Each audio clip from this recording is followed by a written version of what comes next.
Oh, hi, good afternoon, ladies and gentlemen, and thank you for bearing with us while we just got everyone into the meeting. Hopefully you should be able to see my face at the bottom, and Lee Small should also appear as well, who's wearing a nice fetching headset. Just a couple of housekeeping things before we go any further.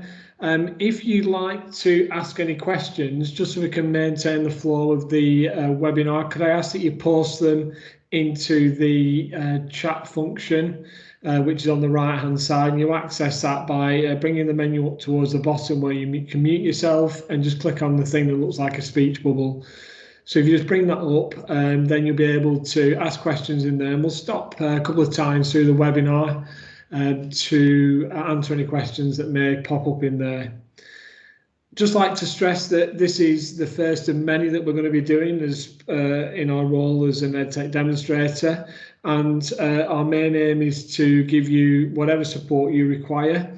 And if there's any further questions after this webinar, then feel free to get back to myself or Lee, and we can continue the conversation. I just want to start today by giving you a little bit of an overview about our EdTech Demonstrator Consortium.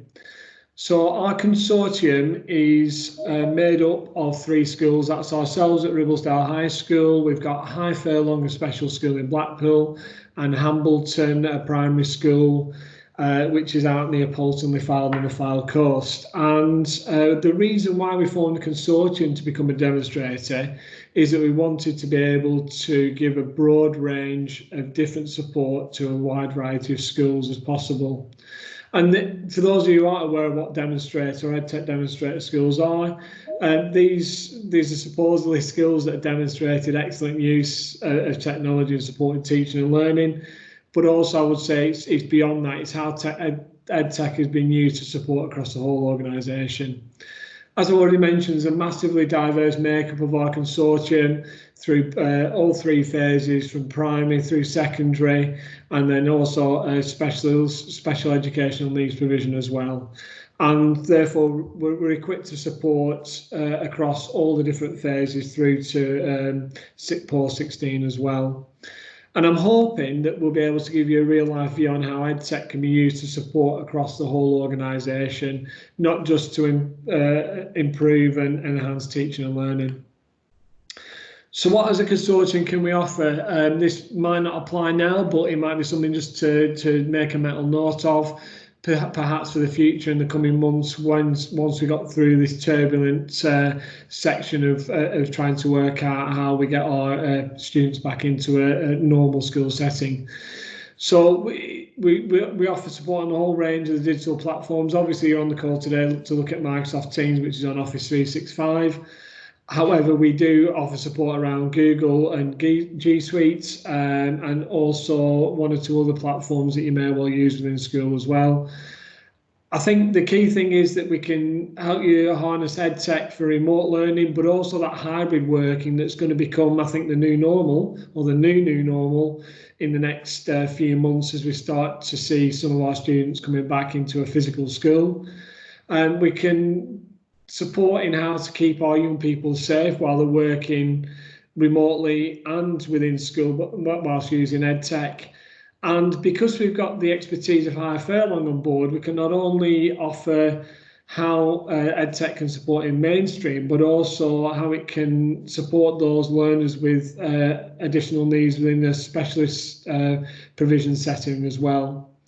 I think the key thing is that EdTech also should allow people to maintain their well-being, whether that be a pupil, a student, or a teacher. And I think that's ever more important as it is now, as the lines between home working and working in terms of being a teacher become more blurred.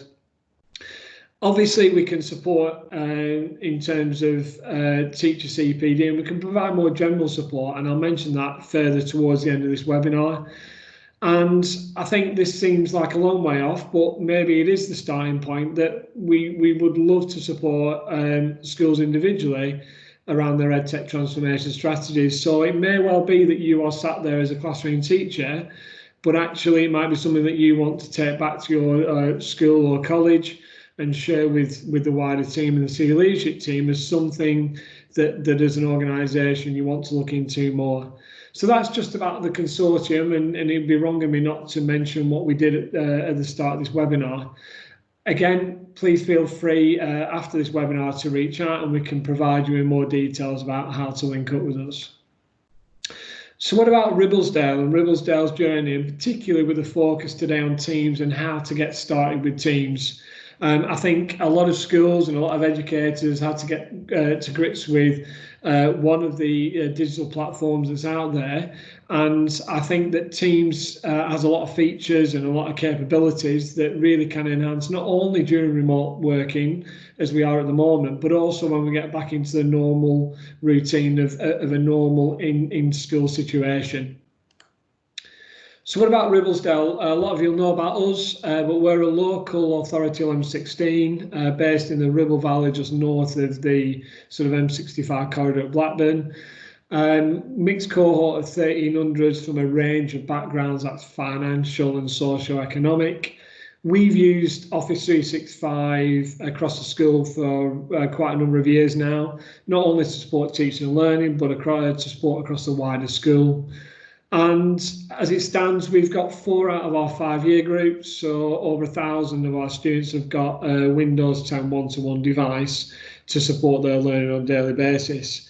And what I don't want you to think there is that actually they're in a very fortunate position, therefore they can do all of this and we can do none. That's not the case. We've not always had that. And there are lots of different ways that you can use the technology, use Teams to support learners, whatever device they have access to.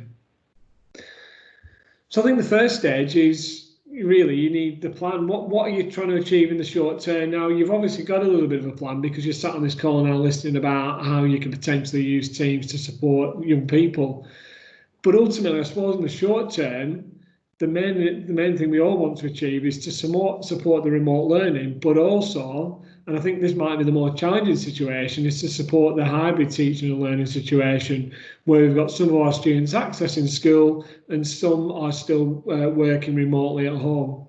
And I think Teams is fantastic to allow that to happen because it allows the same resources to be shared and one single point of support to be provided by a teaching member of staff. And then I think beyond that, that you need to also think about, well, how is Teams going to work in the longer term? Quite a number of conversations I've had over the past few weeks about, well, we can see the purpose of EdTech at the moment and Teams, but how can it support me in the future when we get our students back into school? And I think we need to look at that. And I know we're going to have 1 or 2 more webinars beyond this where we look more specifically about Teams to enhance teaching and learning, and also focusing on that, making it stickable, that stickability of Teams. How will it support within my school or college once we get back to normal running, whatever that may be?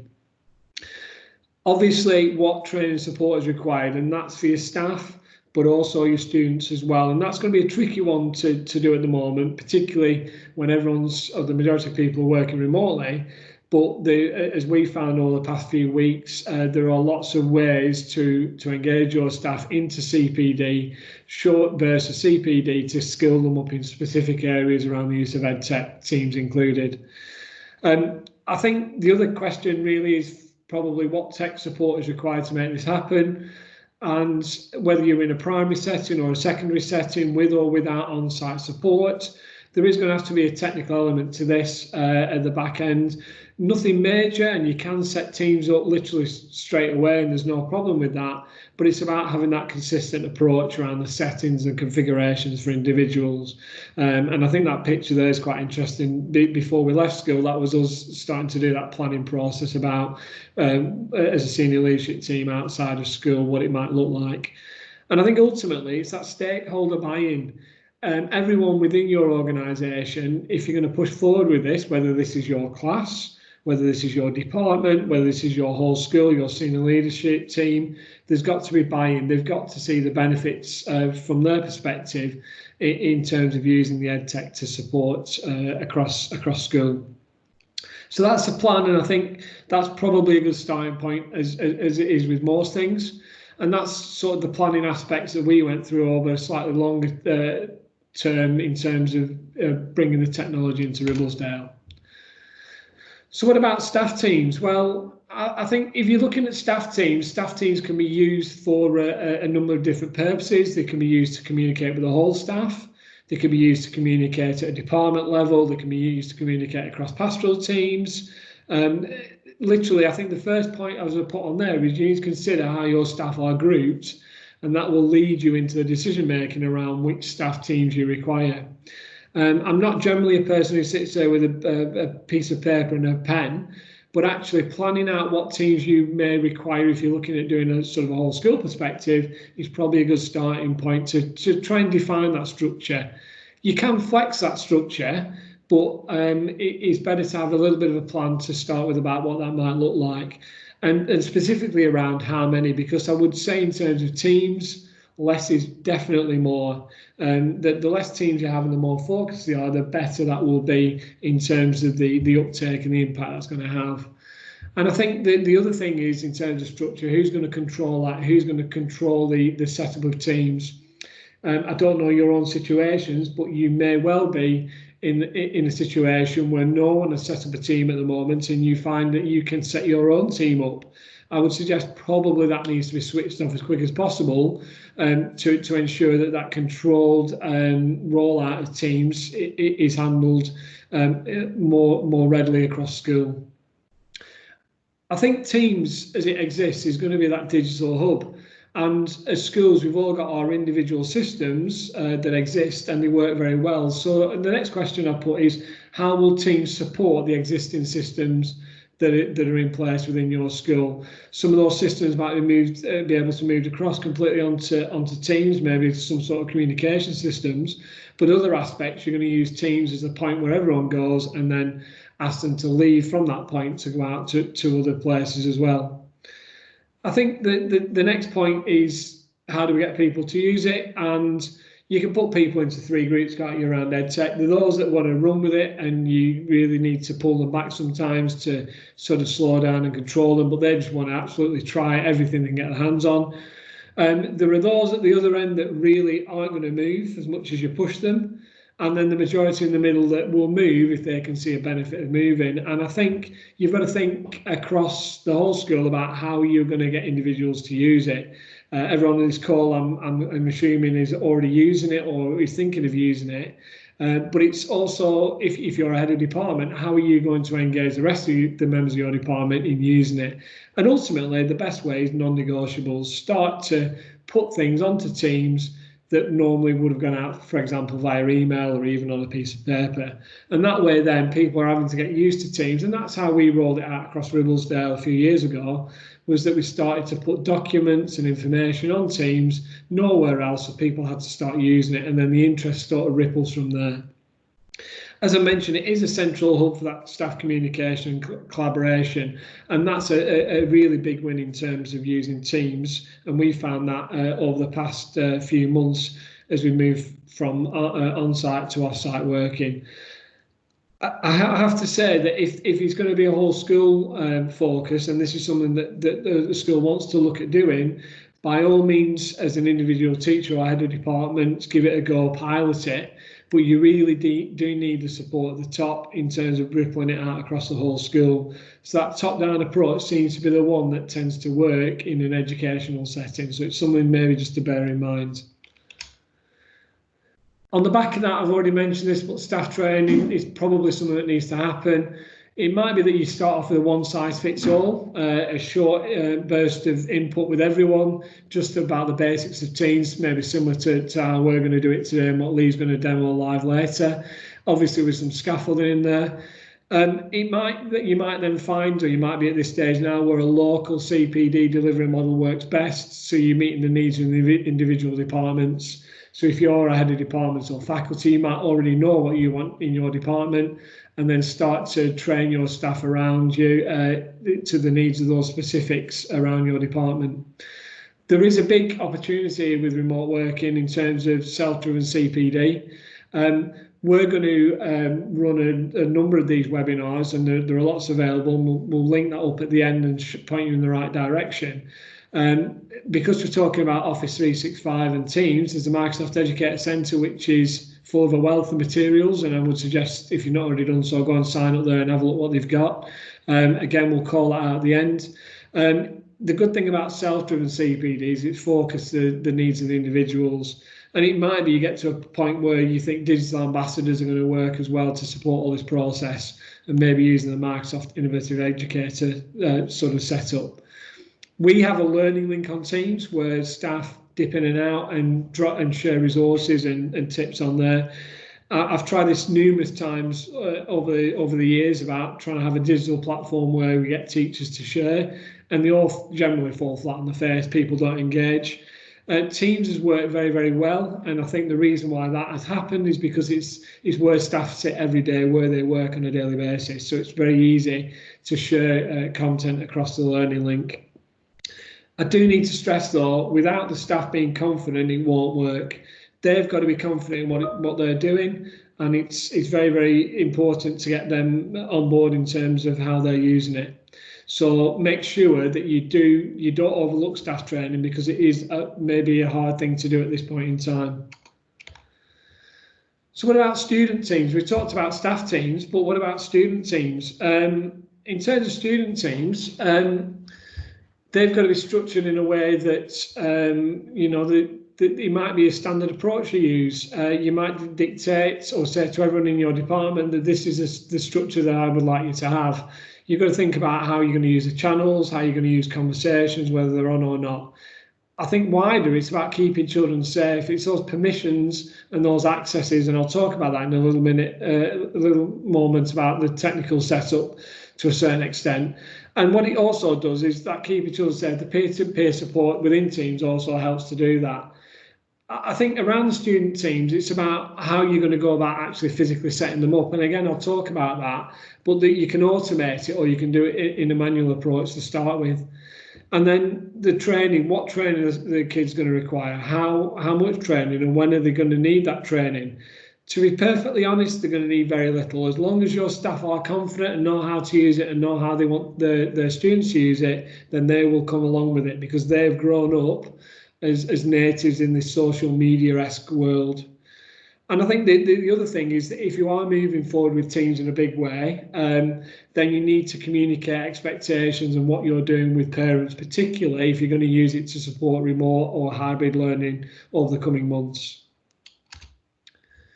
So a couple of slides on the technical bits. I'm not a techie, so I'm not going to go into anything too deep, but just think some things to know or to consider.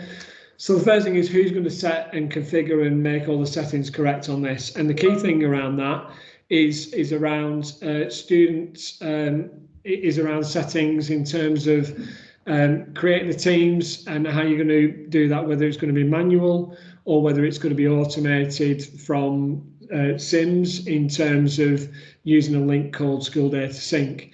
It's also about controlling the access as well, setting the permissions on the channels. Are students able to chat between one person and another? Is there going to be a consistent approach about the setup of teams? Are you going to allow departments to be organic in the setup of teams, or are you going to have a blend of both, where you have a consistent structure in terms of naming, but then you allow the departments to set up how they want? And that might well be different for staff and for student teams, depending on how you view it.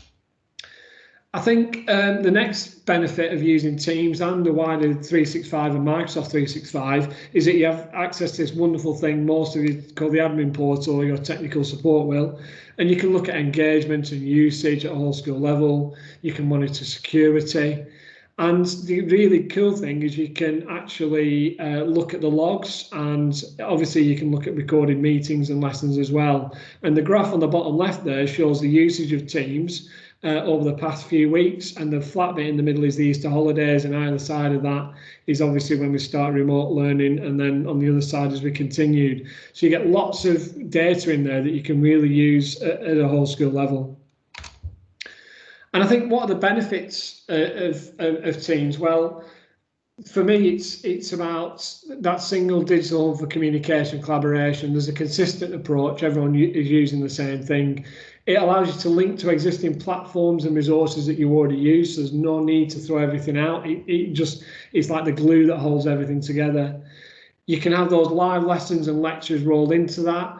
It allows you to introduce and deliver new content. And it allows you to record, the delivery for others. So as we're doing now, we're recording this webinar, and that's purely being done to ensure that others can watch it after we've delivered it live. You also get that real-time collaboration and development of resources, and that's really, really powerful in terms of how you can do that, because it allows you as a team working remotely to collaborate and communicate. You can, as a bare minimum, you can do calls within Teams as well, which is really handy when you're sat at home working remotely. It's device agnostic, as all of you are probably aware. So whatever you're using, whatever your students are using, they can use it on whatever device. And there's a big thing within Microsoft 365 as well called Learning Tools, and it's fully integrated within Teams. And Lee will mention that a little bit more in his live demo in a moment. So I think what I'd like to do, I think now is just highlight how we've used Teams at Ribblesdale and what it's done for us during these uncertain times. It's helped morale in terms of that visibility, keeping that human element, about the clarity of messages going out to our staff. It's allowed us to give that direction. So we're not having that overload of email. It's about sharing priorities. We've maintained a twice weekly briefing with staff, and that's just contacting on a twice weekly basis to just give an update. Governing body meetings are continuing using Teams remotely. All the recruitment so far has been done on that as well since we've left school. It's about that strategic leadership, how we're going to move things forward as well. And it's about that support, isn't it? That reassurance. And a lot of staff have said to us, although we're still working remotely, we feel that being able to link up with each other on Teams has helped tremendously.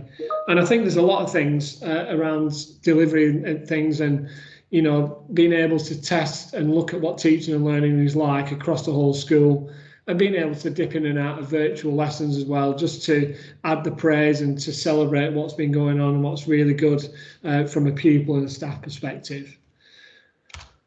I'm going to leave it at that point, and I'm going to flick off the deck, and I'm going to ask if there are any questions, and myself and Lee, I'm sure Lee will put his camera back on, and we can have a look at answering any questions that have come up in the chat. If there aren't, then we will certainly do some more live demos. I think Lee's got a few lined up for you. So I'm hoping Lee's been monitoring the chat. Lee's on mute. Must turn on my microphone. Okay, so there's actually only been one question that's came in at the moment, which is, do you use Get Office 365 from BTLS? Okay, so we don't. BTLS is BT Lancashire for those outside Lancashire. That's the managed service from Lancashire County Council. We don't. We manage our own tenancy, but they will be able to do a lot of these things for you anyway, because in terms of their systems, they're set up very similar to us. If you need any more support with that, then feel free to reach out after this webinar, and we can certainly make things happen if they're not already happening for you.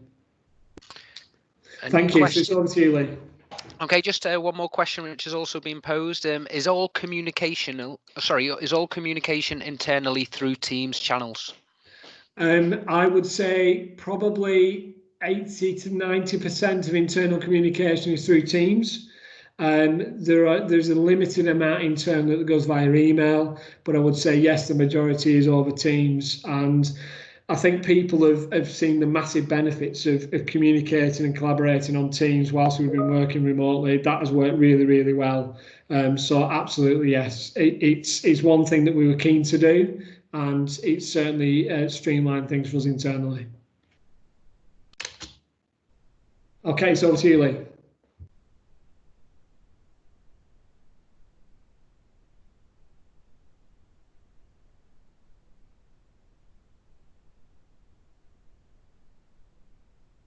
Lee, we've lost your microphone. Sorry. Is that better? Yeah, it is. Thank you, Lee. Okay, not a problem. Okay, so basically today's session is looking at the basics of Microsoft Teams, how to set it up, how to get started, but more also that if you are trying to use it, we are looking at those sort of core concepts that you can take away, those sort of quick wins. Okay, so the very first thing I would like to say is just how to set up a team. So when you are on the platform or on Microsoft Teams, you will see that you have the join or create here. Okay, so once you can press the join or create, you will see two options. So there will be a create team or join a team with a code. I'll go through this one in a little moment. But if you press create team, this is how you can manually create those teams.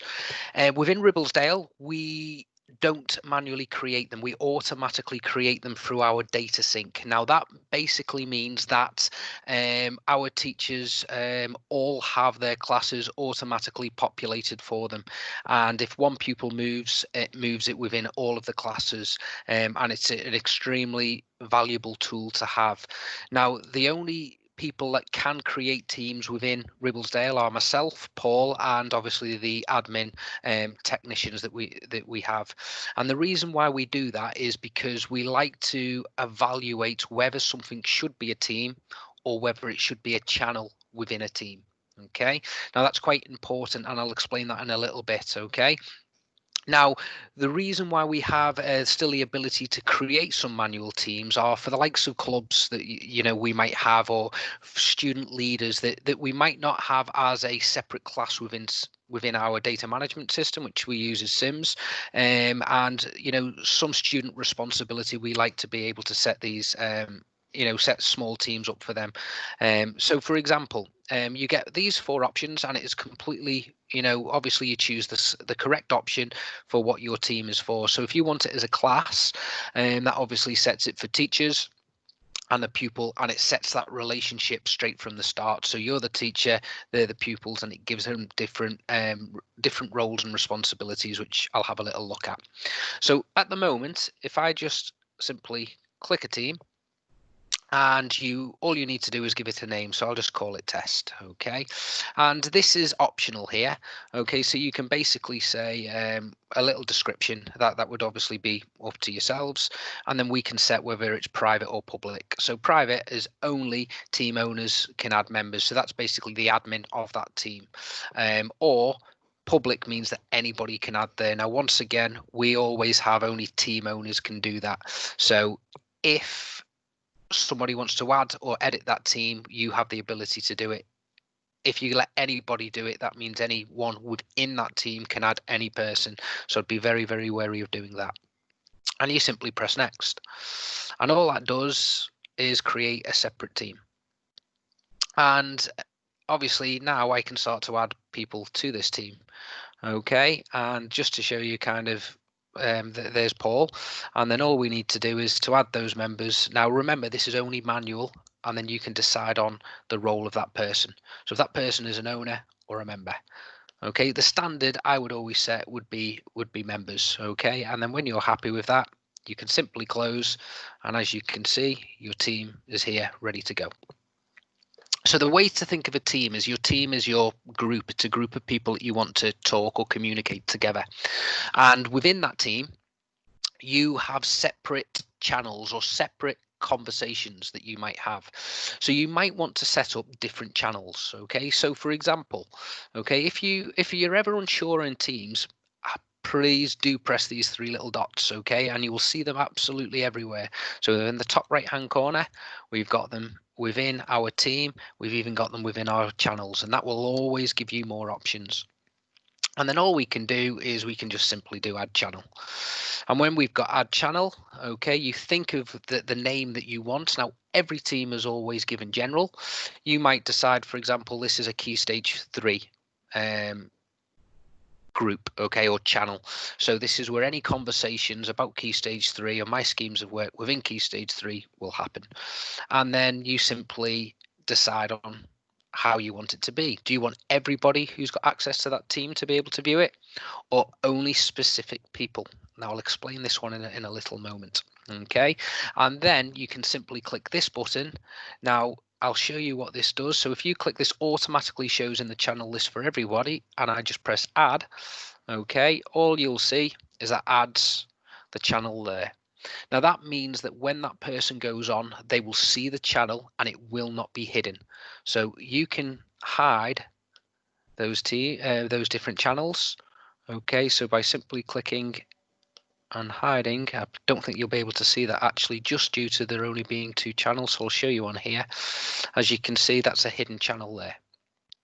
Okay, and within that hidden channel, if you add anything, okay, it will simply hide it, and it just means you can decide on what's more important, what you want to show, what you want to hide, but it still gives you access to it. And then obviously once you've done that, that is basically the start for, as you can see, it's now gone into our hidden channel. So if I want to make it visible again, I can simply just press and simply show. And that's the way to add different channels. And once again, now I did explain about the private one. So if I just add channel, okay, and if you do private, okay, and I might say, for example, staff.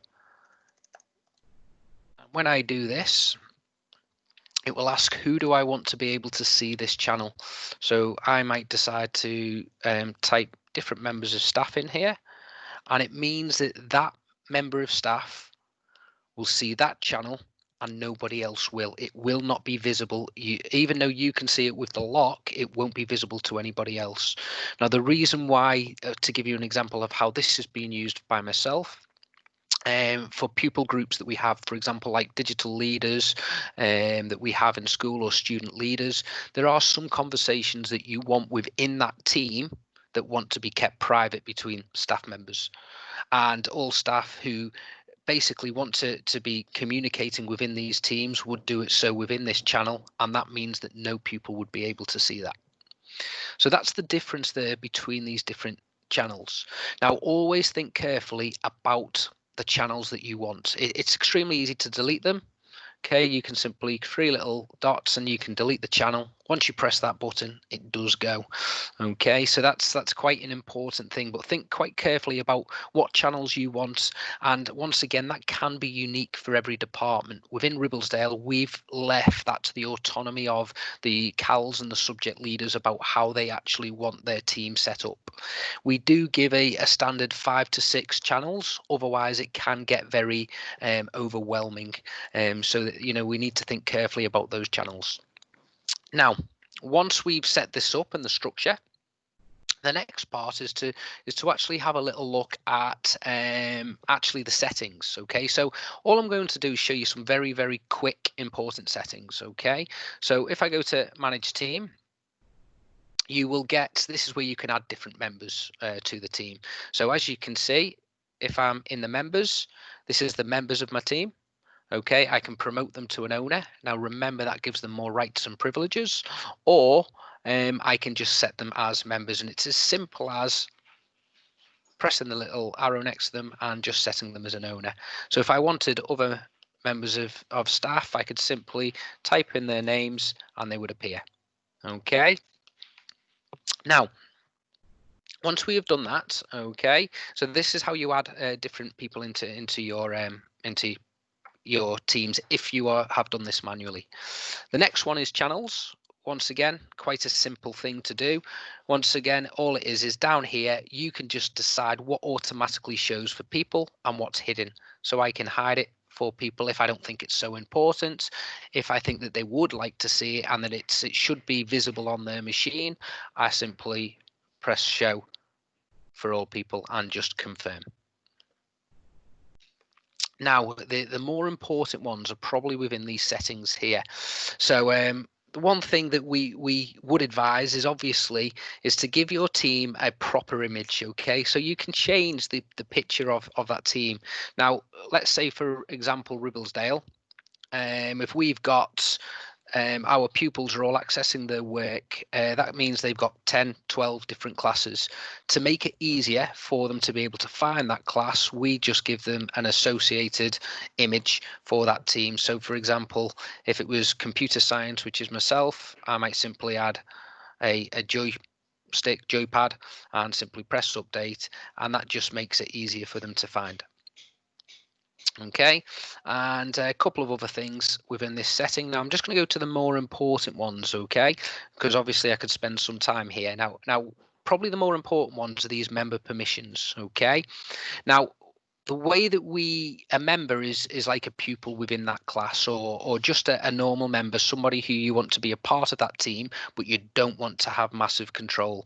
Okay, now what we do within Ribblesdale, we don't allow members to actually have access to any of the apps, or to add the apps or anything like that, to be able to add channels, to be able to remove channels, as we think that that is the right, or the responsibility of the teacher or the owner of that class. But the more important ones, and obviously this is a conversation that you would need yourself and probably with the leaders and governors, is whether or not you should give members the ability to delete the messages that they put on, or whether they can edit their messages.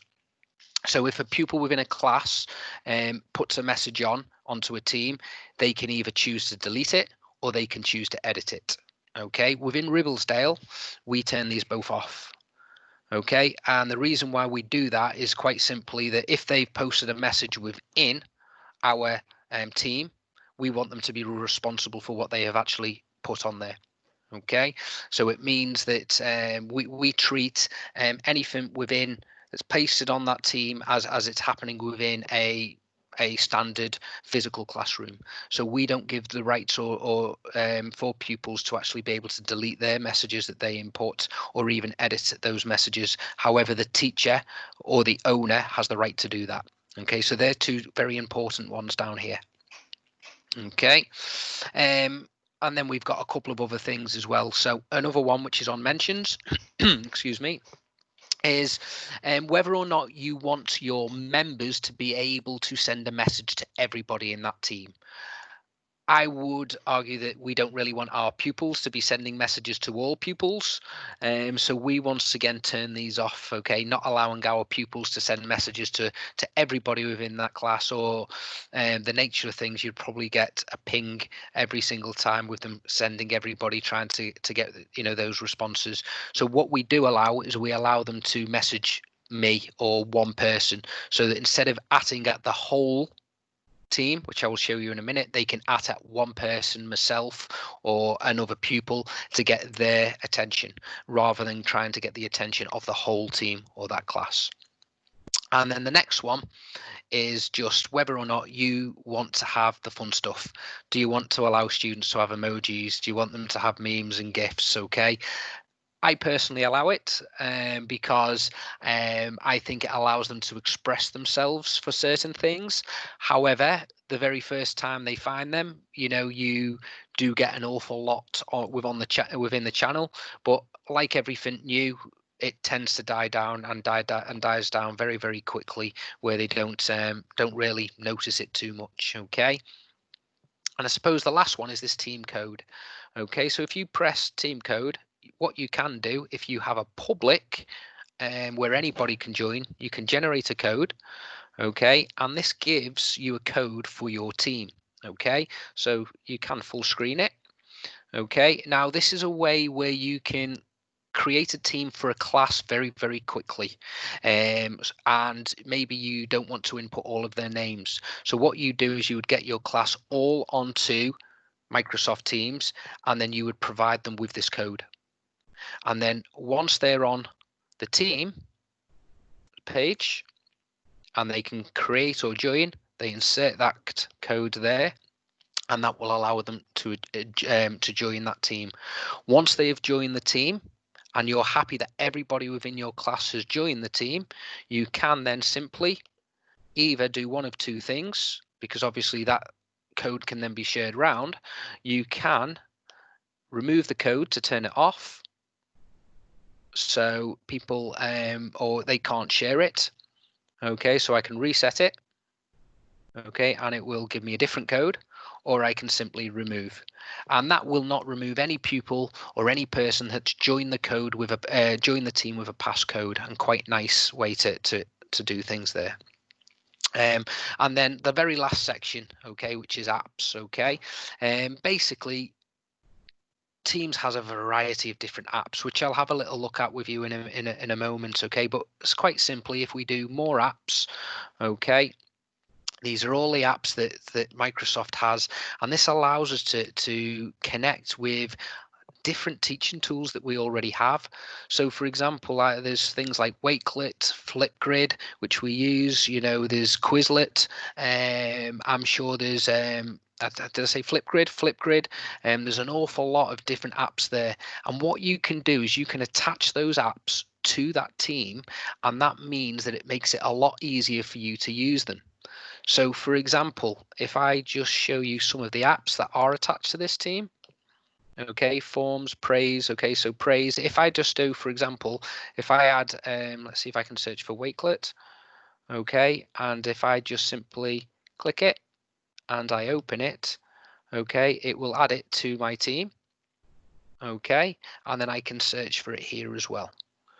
Okay, and I can say, like at the moment, I haven't connected my Wakelets section here, but this allows you to be able to access your content that you've got across a load of different platforms very much easy. Okay, so that's basically the setting up of Microsoft Teams on how you do channels, on how you make sure that your settings are right. And now I'm going to give some core basic tips for just the core usage. So if you're a standard brand new user onto Microsoft Teams, what tips should you be looking at, and what can you go away with? Okay, and this is the last part of the session, which I'm hoping that everybody will certainly take something away. So the first thing is the navigation arrows. And I've been using Team for 3 to 4 years, and I spotted them and only got brought to my attention 2-3 weeks ago. And what they are is they're up here at the top. And all you can do is you can just go back and forward to different things to make sure that you can easily navigate your different teams. So if you are, for example, like myself, have an awful lot of different teams, we can use this navigation tool to just go back to the different teams, because when you use it, you will realize that you end up clicking in a lot of different things, and this little navigation tool is brilliant, and it's really saved me a lot of time trying to find and locate where I was. And the next one along with that is if you type keys within your search command up here, it gives you all the shortcuts. Being a computer scientist, I use shortcuts on my keyboard a lot. There's just a load of different ones here that you can be aware of, and over time be able to use them and hopefully make your experience of using the platform you know, an awful lot better. Okay, so a couple of the other things which are core, okay, to just those quick, simple wins, is one of the things that we like is being able to send an announcement. So when you write a message, if you come down here right at the bottom, okay, you click the A, okay, we can change this. At the moment, this is a conversation, but every now and again you want to attract the attention of the audience, so you can change it to an announcement, and then you can give it a title, headlines, okay, and then you can simply choose an illustration, and there is quite a lot of nice looking things here, or you can decide to choose your own. You simply press done, and it creates an announcement, and it gives that border to be a little bit more striking and attract the attention of anybody who's looking at it. And this is now where the next couple of parts of these come. So I mentioned before about making sure that you want pupils to at the right thing. So for example, if I use the at symbol, okay, it will give you every name of everybody who is a part of this team, okay. And if you start typing that person's name, so at, okay, as you can see, I'm typing Paul.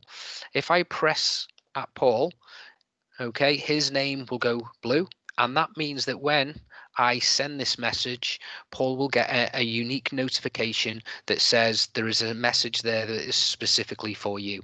So we allow that for our pupils. The one that we do not allow is for them to write at and team. Okay, and if you write the word team, it gives you the name of your team, and it allows you to send a message to everybody, and then that will obviously send a notification to everybody rather than just the person that you might want to.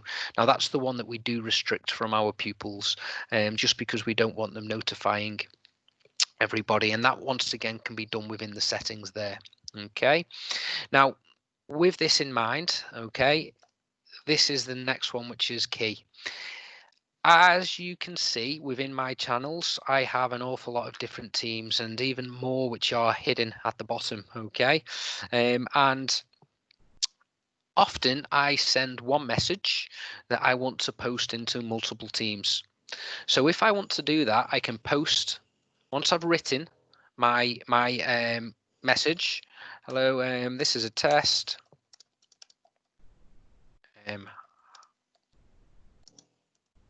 Okay, if I post into multiple channels, okay, I can press the select channel here, and you will see every single one of your teams. Okay, and I can click into that team and decide on the channel that I want that to be posted in. And what that does, if I want a message to go to every one of my classes, I can do it that way, and that saves me an awful lot of time. Now when we do this, if I just stress how we've approached this within Ribblesdale, we only set work for our classes when we have them on the day that we actually teach them. Okay, so we don't allow this to happen throughout a standard day. So if we're setting work for a class, we would have to only set that work for the class on the day that we teach them. But if I teach 2 year 8s on that class, I can do it that way. The way that I have used it is to get information out to my classes, to basically say, you know, if you have a question, think about asking these, you know, using different visible learning techniques in terms of how can they solve problems, and critical thinking information to be able to support them, really. And then that saves me as a teacher an awful lot of time. Now the only thing that I do want to make you aware of when you're using this is obviously your @ does not work. Okay, if you want to send it to multiple people, your @ will not notify that person, because they might not be in that team. Okay, or the other thing that you can't do is you can't attach files. So if you're trying to send a message which has a file attached, you can't select multiple channels. It doesn't, unfortunately, send that to all of those different teams. So that's something which is quite good, and an important thing to see there, or important thing to note. Okay, and as I mentioned about the apps before, okay, as long as you have apps attached to your team, you can @ and you can type the name of that app. So @praise, okay, and if I've @ the praise, I can click it and I can say, okay, send people praise. I'm going to say, for example, awesome, type the person I want to give this praise, and then it will preview, and once I'm happy with it, I can send, and it posts it on my team for this individual or pupil that we want to be able to praise. Okay, now if you've been a part of our webinars, you would have seen us go into something called learning tools and immersive reader. I'm not going to cover that in a massive amount of detail today, as it will be on some more of our later webinars, but just to give you a taste, I will show you how it works on Microsoft Teams. Okay, so what we have is we have this more options here, and you've got immersive reader. Now this is, once again, with learning tools, and once you press the immersive reader, it changes it into the immersive reader section that we have, or the Microsoft Office 365 package also allows, where the pupils have the ability to be able to listen to the words, okay, and for example be able to change the style, the background.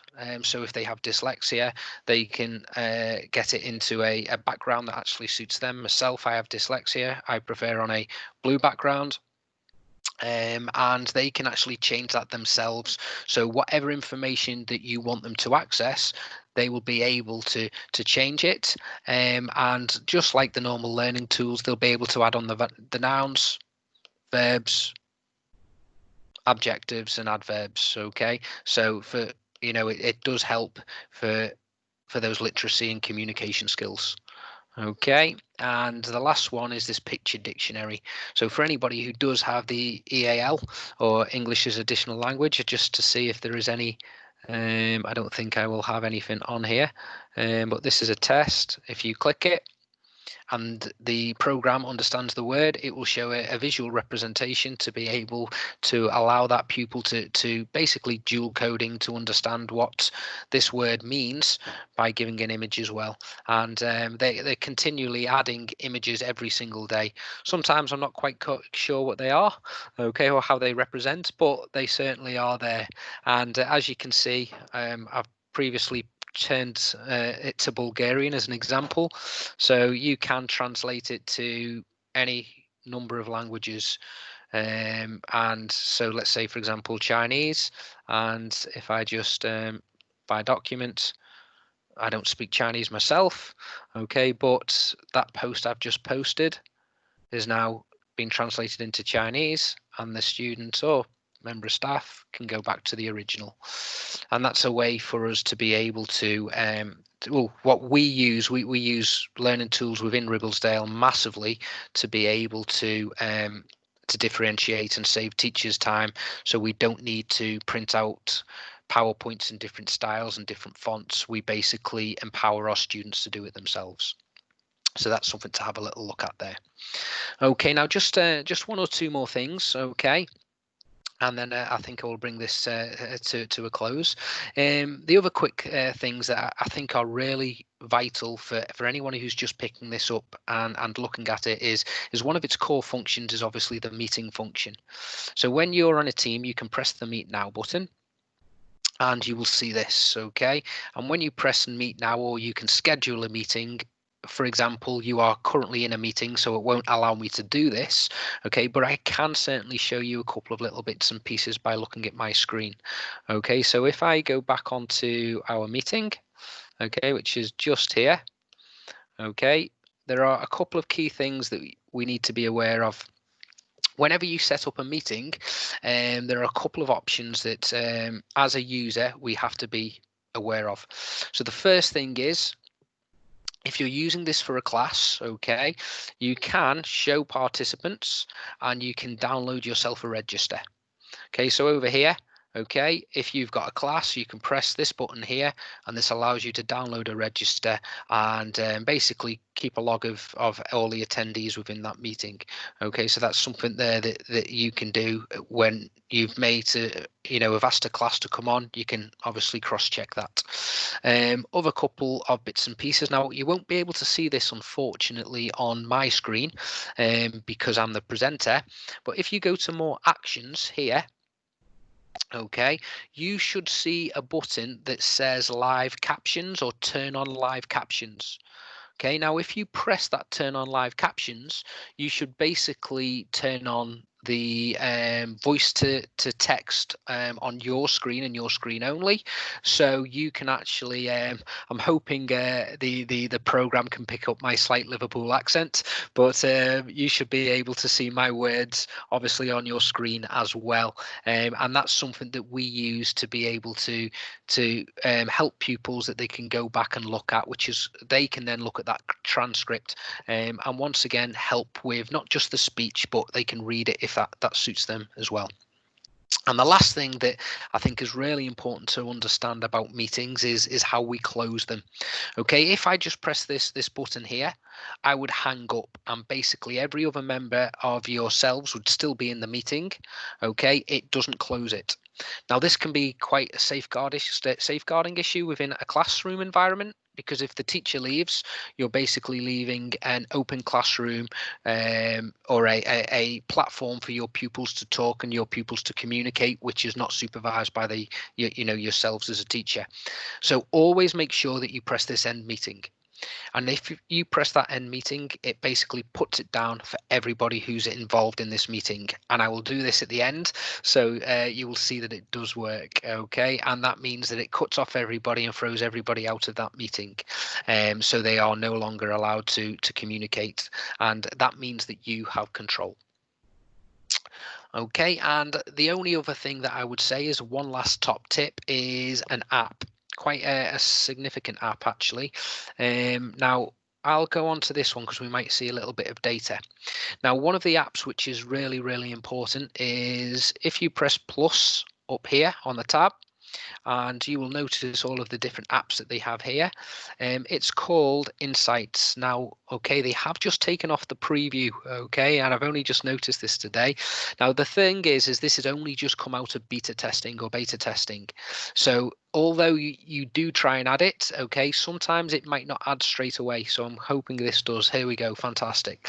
So it does add up, okay, and what this does, as you can see, we currently have 5 students within this class, but it actually shows you all of that student's interactions. So if I just press the 30 days, I'm hoping, okay, as you can see, there are several times that I have logged in as Showcase 1 and Showcase 2 to be able to just show how this works. And what it will do is it shows you the digital activity, the average grade if you've used assignments, but it's absolutely wonderful to be able to see who's engaging with your content. So I have insights for every single one of my current classes, and I can see the pupils who are engaging with the content, how they're engaging, and if you hover over as well, I can click on it and I can actually see in more detail what that student has done. So that student sent 2 messages then. I can see which work that they access. I can see how they're accessing. But sometimes we can use this for a much more important tool. We can see the pupils who aren't engaging, and that then will allow me to be able to find out a little bit more information about that student. Is that student a vulnerable person?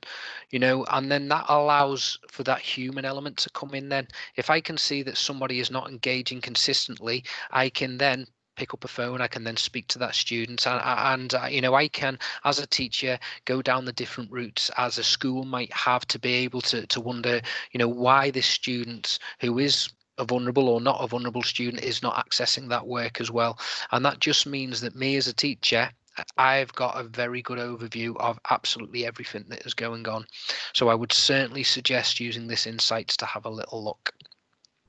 And I think I will bring that to an end at this moment in time, to say that I'm hoping that there was some core tips and things there for everybody to use, and that you'll be able to use within your own establishment. So I think at this time I will basically speak to Paul to see if there are any questions that anybody has asked.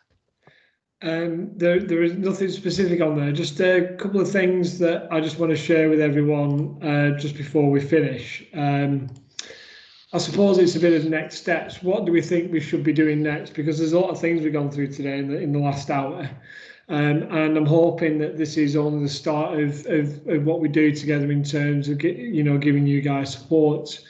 If you want some specific support for your school or college from the EdTech Demonstrator project, then can you please register your interest directly with them? I'll show you how to do that in a moment.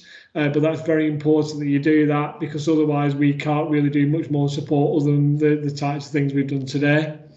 I would sort of stress and put upon you, do think about the plan and how it's going to look in your school or college.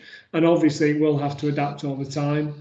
Review the procedures you've got in place, specifically around keeping students safe whilst remote working. I'm sure you've all done that anyway, but that will have to change a bit as we go into the hybrid working.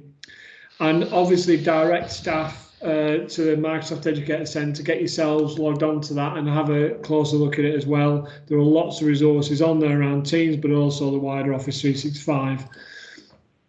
In terms of where to go for more support, at the top there, we will share this deck later on, and Lee will post the details out to you probably tomorrow. Please go to our website, which is shown at the top, edtech.ribblesdale.org/demonstrator. That lists all the events that we are doing between now and the end of this half term. The next one we've got scheduled with the demonstrators project is this time next Tuesday, when we're going to look at using Microsoft Teams in more depth to support teaching and learning. So a lot of the things that Lee sort of touched on a little bit in his demo, we're going to go into a lot more depth and look at things like assignments and setting work and getting response from students as well. If you're on Twitter, there's myself and Lee's Twitter handle. And on the right-hand side is the Microsoft Educator Centre. There's the web address for that, and underneath is a code for you to redeem on there, which will give you some points. Because it's a totally American site, you earn points to get badges for all the different courses you do. So that I would sort of ask you to go and have a look at that when you can. But obviously we will share this with everyone who's attended probably tomorrow now, so that you can actually get to these links. But as I said, if you do want more support, if you go to that web address at the top, there is a link on there that says register my interest with the demonstrator project, and please fill that in and it will filter through to us within a few days. So that's if you want some more support specific to your school around any aspect that we've sort of highlighted today. And I think finally, if you have got any questions, then what I would say is feel free to reach out to us and we will support. I'm just going to double check as I can the question pen at the moment just to see if there's anything else come in. No, there isn't. So thanks very much for listening, and please let this be the start of the journey, and we'll carry on supporting as many people as we can. Thanks very much and have a good afternoon. Thank you now. Bye-bye.